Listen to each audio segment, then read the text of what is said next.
Welcome to soda Buti. So இந்த வீடியோவில் பார்க்க போகிறது கொரியன் படங்கள் ஒரு டாப் 10 தமிழ் டப்பிங்ல இருக்கிறத பார்க்க போகிறோம். இது வந்து பார்ட் 3 வீடியோ. பார்ட் 1 பார்ட் 2 டிஸ்கிரிப்ஷனில் லிங்க் கொடுக்குறேன். அதை பார்க்காதவங்க அதையும் முழுசா பார்த்துருங்க. அதுல நல்ல படங்கள் எடுத்து வச்சிருப்பேன். இதுல ஏகப்பட்டது வாரத்துக்கு ஒரு இந்த கொரியன் படம் வச்சுக்க, இதை வச்சுக்க, இதை பார்க்கல நீங்க அப்படிங்கிற மாதிரி திருதுப்புன்னு எல்லாமே தமிழ் டப்பிங்ல வந்துகிட்டே இருக்கா. சரி, அதெல்லாம் கணக்கு பண்ணி பார்த்தா அதுவே 10 கிட்ட வந்துருச்சு. எக்ஸ்ட்ராவா போனஸா சேர்த்து மொத்தம் 11 படங்கள் இந்த வீடியோல பார்க்க போறோம். இதை பத்தி டீட்டெயிலா ஆல்ரெடி பேசிட்டோம். அதனால இதுதான்ப்பா படம் பேரு, இதுதான்ப்பா விஷயங்கிற மாதிரி சிம்பிளா சொல்லிட்டு இந்த லிஸ்ட்டை மட்டும் போட்டுடலான்னு. அண்ட் இதுல எத்தனை பார்த்து முடிச்சிட்டீங்க, இதுல உங்க ஃபேவரட் படம் எதுங்கிறத கமெண்ட்ல சொல்லுங்க. வாங்க லிஸ்ட்டை ஸ்டார்ட் பண்ணுவோம். 11வது இடத்துல அதான் போனஸா இருக்கிற படம் வந்து காப்வேவ் அப்படிங்கிற கொரியன் படம். இது வந்து இந்த சினிமா துறையில போய் சாதிக்கணுங்கிற அந்த டெம்பரேட்ல ஏகப்பட்ட படம் பார்த்துட்டோமா. இதுல வந்து சாதிச்ச ஒரு டேரக்டர் இப்ப ஃபிளாப் கொடுத்ததுனால இவரெல்லாம் ஒரு பெரிய ஆளா அப்படிங்கிற மாதிரி பார்த்துக்கிட்டு இருக்காங்க. இப்ப அவரு எடுத்த படத்துல சார் இந்த ஒரே ஒரு சீனை மட்டும் நான் மாத்துறேனே அப்படின்னு இவரு கேட்க, உன் லெவல் என்ன, இப்ப நீ ஃபெயிலியரான டேரக்டர், அதனால எக்ஸ்ட்ராவெல்லாம் எதுவும் பண்ண முடியாதுங்கிற மாதிரி ரெஸ்ட்ரிக்ஷனை போட இப்ப நினைச்ச சீனை அவர் எடுத்தாரா, அந்த ஷூட்டிங்ல என்னெல்லாம் நடந்துச்சு அதுதான் இந்த படம். இது பொறுமையா போகும். ஆனா அந்த ஷூட்டிங் ஸ்பாட்ல நடக்கிற விஷயங்கள், மனுஷன் எப்படியாச்சும் நான் நினைச்ச விஷயத்த பண்ணணும்னு நினைக்கிறதுன்னு ஏகப்பட்ட விஷயங்கள் இருக்கும். ஸோ இந்த படத்தையும் முடிஞ்சா ட்ரை பண்ணுங்க. 10வது இடத்துல இருக்கிற படம் கன்ஃபெஷன் ஆஃப் மர்டர். இது வந்து அப்ப லாக்டவுன் டைம் எல்லாம் பார்த்து ஆஹா அப்பெல்லாம் ட்விஸ்ட் இருக்கிறாங்கன்ற மாதிரி இருந்த படம். ஸோ இப்போ அந்த டைப்ல நிறைய படங்கள் பார்த்ததுனால இது பெரிய ட்விஸ்டாலாம் இப்போ பார்க்குறவங்களுக்கு ஃபீல் ஆகாது. சரி, இந்த படத்தோட கதை என்னன்னா, ஒரு சீரியல் கில்லரை டைரக்டர் வந்து பிடிக்கலான்னு போய் மிஸ் பண்ணிட்டாரு. பல வருஷம் கழிச்சு, தம்பி நான் தான் அந்த சீரியல் கில்லரு, நானே புக்கு போடுறேன், எப்படி கொலை செய்வது எப்படின்னு புக்கு போட்டு கொடுக்குறான் படிக்கன்னு சொல்லி இப்ப அவன் டிவில பேட்டியே கொடுக்க, இப்ப அதுக்கப்புறம் இவன் தான் கொலையாளியா இல்ல எதுக்காக இப்ப வெளியே வந்து இதெல்லாம் பண்ணிட்டு இருக்கான், அவனை பிடிச்சாங்களா, அதுக்கு பின்னாடி இருக்கிற ட்விஸ்ட்லாம் என்ன, அதுதான் இந்த மொத்த படமும் கன்ஃபெஷன் ஆஃப் மர்டர்ங்கிற படம். 9வது இடத்துல எ பிட்டர் ஸ்வீட் லைஃப் அப்படின்னு சொல்லி, இது வந்து மாசா ட்விஸ்ட்லாம் நிறைய எதிர்பார்க்குற ஆட்களுக்கு பெருசா ஃபீல் ஆகாது. ஆனா இல்ல படம் சின்ன விஷயத்தை வச்சுக்கிட்டு செம்மையா ஒரு விளையாடுவானுங்கன்னா அப்படின்னா அவங்களுக்கு இந்த படம் செட் ஆகும். தெளிவா சொல்லிடுறேன். இதுல நான் ரொம்ப சிம்பிள் கதை. பாஸ் வந்து ஒரு வேலையை கொடுத்து இந்த வேலையை முடிச்சுட்டு வாடான்னு சொல்றாரு. இல்லங்க நான் இந்த விஷயத்தை இப்படி பண்றேன்னு சொல்லி அவன் ஒரு வேலையை பார்க்க, நான் சொன்னதை செய்யறதுக்கு தானே நீ இருக்கிற, நான் சொன்னதை செய்ய மாட்டேன்னு பாஸுக்கு முட்டிக்குது. இங்க ஹீரோவுக்கு ஏன் இப்ப நான் என்ன தப்பா பண்ணி விட்டேன்னு அவனுக்கு ஈகோ எட்டி பாக்குது. இப்ப ரெண்டு பேருடைய அந்த ஈகோ உட்காந்து பேசினா முடிஞ்சிற விஷயம் தான். ஆனா இந்த ஈகோ எந்த எக்ஸ்ட்ரீம் வரைக்கும் போகுதுங்கிறது தான் படமே. இது பொறுமையா நிதானமா போகும். ஆக்ஷன் சீன்லாம் நல்லா இருக்கும். பட் சிம்பிளான விஷயத்தை இழுத்துட்டாங்களேன்னு சில பேருக்கு தோணலாம்.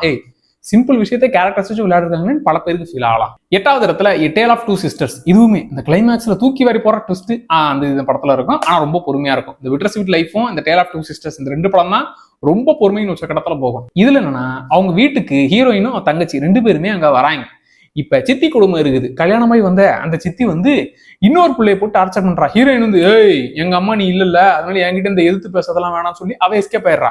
இன்னொன்னு இருக்கிறது அப்பாவிங்கிறதுனால அதை போட்டு டார்ச்சர் நடக்க, இப்ப இப்படி ஆரம்பிக்கிற கதை அப்படியே தோசையை திருப்பி போடுற மாதிரி வேற மாதிரி எடுத்துட்டு போய் முடிப்பாங்க. அந்த ட்விஸ்ட்லாம் பயங்கரமா இருக்கும். ஆனா ரொம்ப பொறுமையாவும் இருக்கும். பாத்துக்கோங்க. 7வது இடத்துல இருக்கிற படம் வெட்டரன் அப்படிங்கிற படம். இது யூடியூப்ல ஃபுல் படமும் ஃப்ரீயா இருக்குது. அண்ட் முக்கியமாக இது கமர்ஷியல் படம். ஸோ பக்காவா ஒரு கமர்ஷியல் படம் பார்க்கணும்னாக்க இந்த படத்தை தாராளமா ட்ரை பண்ணலாம். இதுல ஹீரோ வந்து அவர் டீமாவே போயிட்டு ஒரு வேலையை முடிக்கிறதுல, ஆளுகளை பிடிக்கிறதுல கெட்டிக்காரன். ஸோ அப்படி மிகப்பெரிய ஒரு சைக்கோவா இருக்கிற வில்லனை எப்படி ரீச் பண்றாரு, ஒரு கேஸ்ல அவனை எப்படி பிடிச்சி உள்ள தள்ளுறாரு, அதுதான் மொத்த படமும். இதுல முக்கியமான ஒருத்தர் கூட கடைசியில வந்து கேமியோ கொடுப்பாரு. அதெல்லாம் நல்லா இருக்கும். ஸோ இது ஒரு பக்கா கமர்ஷியல் படம். 6வது எக்ஸிட் அப்படிங்கிற படம். இதுவும் யூடியூப்ல ஃபுல் படமும் ஃப்ரீயாவே இருக்குது. அண்ட் இந்த படத்துடைய கதை என்னன்னா, இது வந்து டிசாஸ்டர் காமெடி படம். என்னன்னா, இப்போ ஒரு விஷவாயு ஊருக்குள்ள தாக்கிருச்சு. இப்ப ஹீரோ ஹீரோயின் அதுக்கப்புறம் ஹீரோவோட குடும்பம் மொத்த பேருமே அந்த விஷவாய்கிட்ட இருந்து எப்படி தப்பிச்சாங்க, அதுக்காக என்ன விஷயங்கள்லாம் பண்ணாங்க, அதுதான் மொத்த படமும்.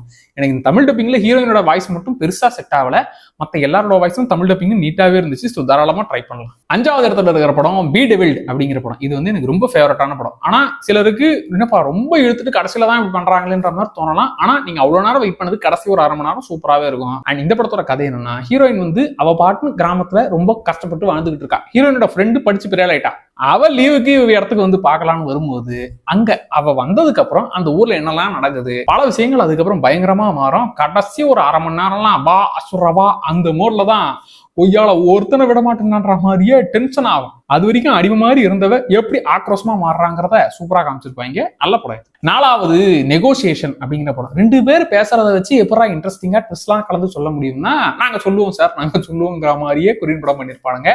இதுல ஹீரோயினோட வேலை என்னன்னா, அவங்க நெகோசியேட் பண்றது. இப்ப டெரரிஸ்ட் ஏதாவது கடத்தி வச்சுக்கிட்டு எனக்கு இதை கொடுத்தாதான் உன்னை ரிலீஸ் பண்ணுவேன் அப்படின்னு மிரட்டல் கொடுத்தாங்கன்னா, இவங்க பேச்சுவார்த்தை நடத்திய தம்பியே இங்க பேர் நீ கேட்டதெல்லாம் நினைச்சதெல்லாம் கொடுத்து கிளிக்க முடியாது, நாங்க கொடுக்கறத வச்சுக்கங்கிற மாதிரி பேச்சுவார்த்தையிலேயே அவனுக்கு புரிய வைக்கக்கூடிய ஆளு. இதை பாருங்க மேடம், இப்ப நீங்க தான் பேச்சுவார்த்தை நடத்தி இந்த பயப்புள்ளையே தடுத்து நிறுத்தணுங்கிற மாதிரியே ஒரு வேலையை கொடுக்க, அதுக்கப்புறம் தான் பல விஷயங்கள் தெரிய வருது. அதெல்லாம் என்னென்ன அதுக்கு பின்னாடி இருக்கிற காரணம்லாம் என்னென்ன அதுதான் மொத்த படமும். இதுவுமே இன்ட்ரெஸ்டிங்கா போகக்கூடிய படம். ஸோ அப்பவே பார்க்கும்போதெல்லாம் பிரமிப்பா இருந்துச்சு. இப்போ தமிழ் டப்பிங்ல வந்திருக்குதா, ஸோ பார்க்கலாம் பாத்துருங்க. 3வது இடத்துல இருக்கிற படம் சேசர் அப்படிங்கிற படம். இதுல ஹீரோ வந்து நல்லவெல்லாம் கிடையாது, அவரே மாமா வேலை பார்க்கக்கூடிய ஆள் தான். அப்படி அவர் பொண்ணுங்களை ஆளுங்களுக்கு சப்ளை பண்றவர் தான். ஆனா அந்த பொண்ணுங்களுக்கு ஏதாவது பிரச்சனைனா சும்மா விட மாட்டார். ஏன்டா அவங்களே கஷ்டத்துக்காக இந்த வேலையை பாக்குறாங்க, அதுலயும் நீங்க என்ன கொடுமை பண்றீங்களான்னு போய் பொழுக்குன்னு விடுவாரு. அப்படி அவர் மெயின்டைன் பண்ற சில பொண்ணுங்கெல்லாம் காணாம போறாங்க. இப்ப அதுக்கு பின்னாடி யார் இருக்கா, என்ன நடக்குது இந்த பொண்ணுங்களுக்கு அப்படிங்கிறத இவர் கண்டுபிடிக்க ஆரம்பிச்சு என்னென்ன விஷயங்கள்லாம் தெரிஞ்சுக்கிறாரு. அதுக்கப்புறம் நடக்க போற சம்பவங்கள் தான் படமே. 2வது இடத்துல இருக்கிற படம் இது ஆல் டைம் ஃபேவரட்டான படம். ஏன்டா இத்தனை தடவை சொல்றேன்னா, ரொம்ப ஃபேவரட்டான படம். ட்விஸ்ட் மேல அப்படியே இன்ட்ரெஸ்டிங்கா கொண்டு போற படம் ஹார்ட் டே அப்படிங்கிற கொரியன் படம். இதுல என்னன்னா, ஹீரோவுக்கு எல்லா பக்கமும் பிரச்சனை. ஒரு மனுஷனுக்கு இவ்வளவு பிரச்சனை வரவே கூடாதுன்ற அளவுக்கு பிரச்சனை வரும். வேலை செய்யற இடத்துல பிரச்சனை, அவங்க அம்மா இறந்துட்டாங்க, அங்க பார்க்க போற சமயத்துல ஒரு ஆக்சிடென்ட்டா பண்ணிட்டாரு, ஏப்பா போறண்டா அப்படின்னு ஃபீல் பண்ற அளவுக்கு பிரச்சனை வந்துகிட்டே இருக்கும். எல்லாத்தையும் சமாளிக்க எக்ஸ்ட்ராவா இன்னும் ஆட் ஆகினே இருக்கும். மொத்தத்தையும் சமாளிச்சு அந்த மனுஷன் உசுறு புடைச்சு வந்தாரா, மூச்சு விட கூட டைம் இல்லாத அளவுக்கு மூட்டையா அவர் மேல பிரச்சனையை போடுறீங்களே, எப்படா சமாளிப்பாரு. அதுதான் சமாளிக்கிறது தான் மொத்த படமும். இது நல்ல ட்விஸ்டுகளையும் தூவி விட்டு இன்ட்ரெஸ்டிங்கா கொண்டு போயிருப்பாங்க. இது ஸ்லோ ஃபீல்ல சுத்தமா வராது, ஃபுல் பரபரப்பாதான் போகும். நல்லா இருக்கும் அந்த படம். முதல் இடத்துல ஹார்ட் டே படம் தான் முதல் இடத்துல வரணும். பட் இருந்தாலும் இது இன்னும் கொஞ்சம் ஃபீல் குட் படங்கிறதுனால இதை நான் முதல் இடத்துல வைக்கலாம்னு சொல்லி டாக்ஸி டிரைவருங்கிற படம். இது வந்து நல்ல ஃபீல் குட் படம், உண்மையா நடந்த சம்பவமும் கூட.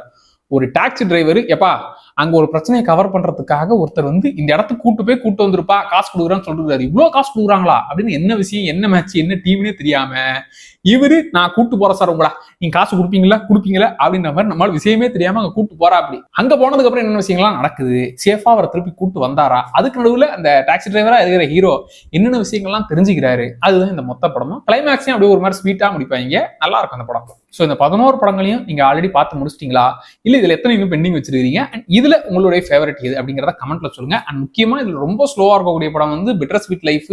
வீடியோ ஸ்லோவா தான் போகும், பட் கடைசியா ரொம்ப நேரம் மாசா மாறிடும் வச்சுக்கோங்க. அதுக்கப்புறம் A Tale of Two Sisters. இந்த 3 வந்து ரொம்ப ஸ்லோவா இருக்கும். அதனால எப்பா ஸ்லோவா போகுது நமக்கு செட் ஆகலங்கிற மாதிரி சில பேருக்கு தோணலாம். பட் கொஞ்சம் பொறுமையா உட்காந்து பாத்தீங்கன்னாலும் ஒருத்தாக ஃபீல் ஆகலாம். மற்ற எல்லா படங்களும் வந்து கமர்ஷியல் படங்கள் தான். ஸோ அதனால பிரச்சனை இல்லை, இந்த ஸ்லோ ஃபீல்லாம் அங்க உங்களுக்கு ஃபீல் ஆகாது. அண்ட் இந்த படங்கள்லாம் உங்களுக்கு எப்படி இருந்துச்சு அப்படிங்கிறத மறக்காம கமெண்ட்ல சொல்லுங்கப்பா. அண்ட் சோடா பிடிச்ச சேனலை மறக்காம சப்ஸ்கிரைப் பண்ணிக்கோங்க. Tata bye.